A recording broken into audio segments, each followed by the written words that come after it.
he uttered a prayer. And turning to the divine Savior on the central cross, he said, remember me. Remember me.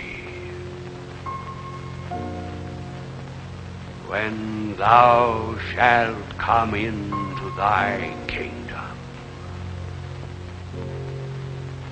Kingdom?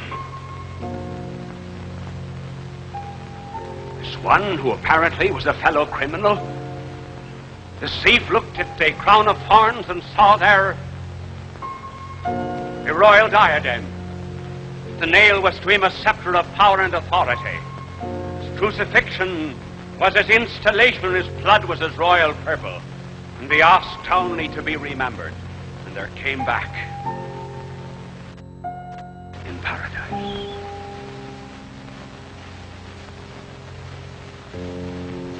Now, it was the foundation of democracy, the worth of a single soul. Thou shalt be with me. I always wonder why he said in paradise. To be with him is paradise. And the thief died a thief, for he stole paradise. And paradise can be stolen again. From these two reactions, we see the one that is to be chosen. The two ways in which pain can be used. Pain can be used, first of all, in expiation. That is to say, for our own failings and sins. Secondly, in reparation, for the failings and the sins of others. First of all, expiation.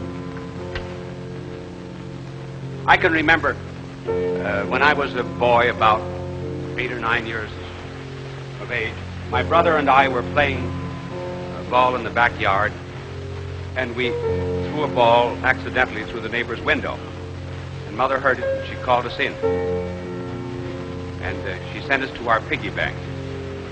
And she made us take the money out and go over to the man next door and give him the money for the broken window. And also ask him to forgive us. Now, why should we just ask to be forgiven? Because we broke a window. People think that when they do anything wrong, all they have to do is be forgiven. Oh no, we disturb an equilibrium, an order. That order often has to be redressed. For example, if I stole your watch, if I stole the watch of one of these operators here, if I could get close enough to this cameraman and steal his watch here, and then I would say to him, I'm awfully sorry, I stole your watch, will you forgive me? He says, yes, I forgive you. But he says, give me back my watch.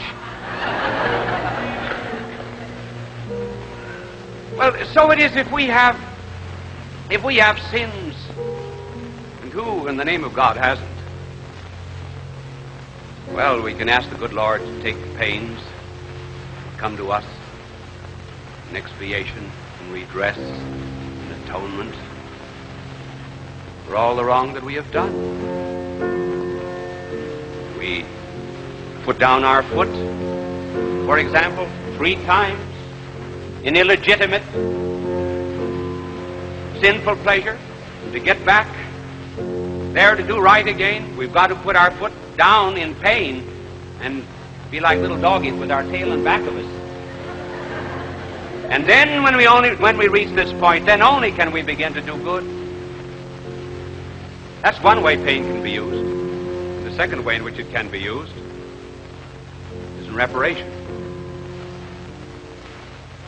And here, we offer it up for others, not just for ourselves. How often, for example, in the physical order, doctors will graft skin. If we burn our face, from our back to our face, to restore our pristine elegance. If a person is suffering from anemia, doctors will transfuse blood from an anemic member of society to the healthy member of society to the anemic person in order to cure the person of that condition. Now, if If it's possible to transfuse blood, don't you think it's possible to transfuse prayer? If it's possible to graft skin, not possible also to graft some reparation, some sacrifices? We live in a world in which we do not grow the sheep, for example, though we wear woolen clothes. Others help us. So it's possible to take our sorrows, our disappointments, and the jealousies and the hatreds of others and turn them all back again as the thief at the right did, in order that someone else might be saved.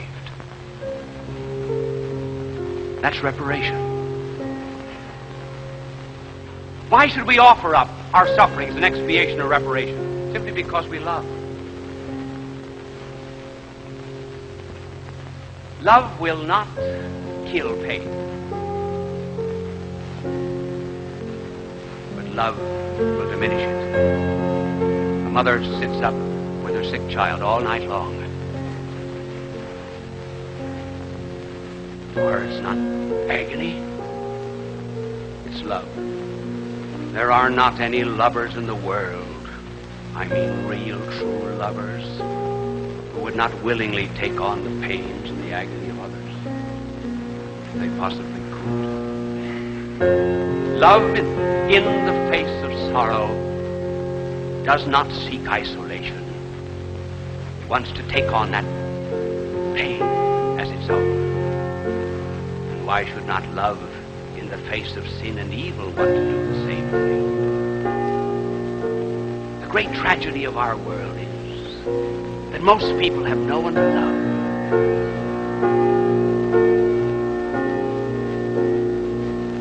And since there's no one to love, they never think of the love of God.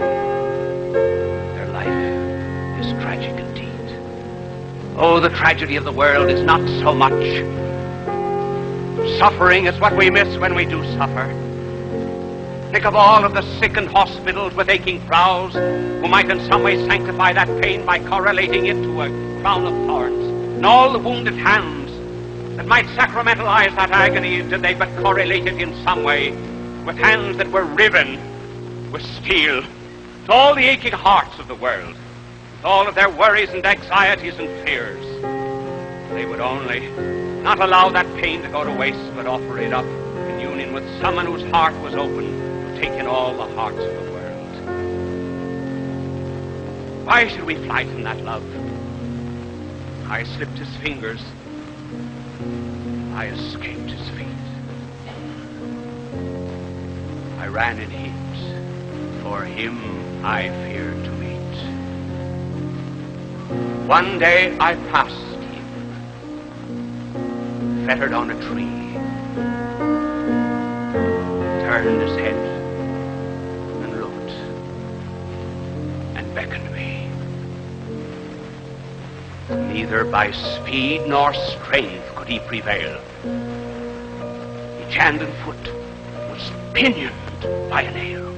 He could not run nor clasp me if he tried. But with his eyes, bade me reach aside. For pity's sake, thought I'll set you free. Nay, take this cross, said he, and follow me.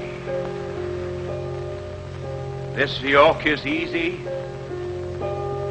this burden light, not hard nor grievous, if you wear it tight. And so did I follow him who could not move,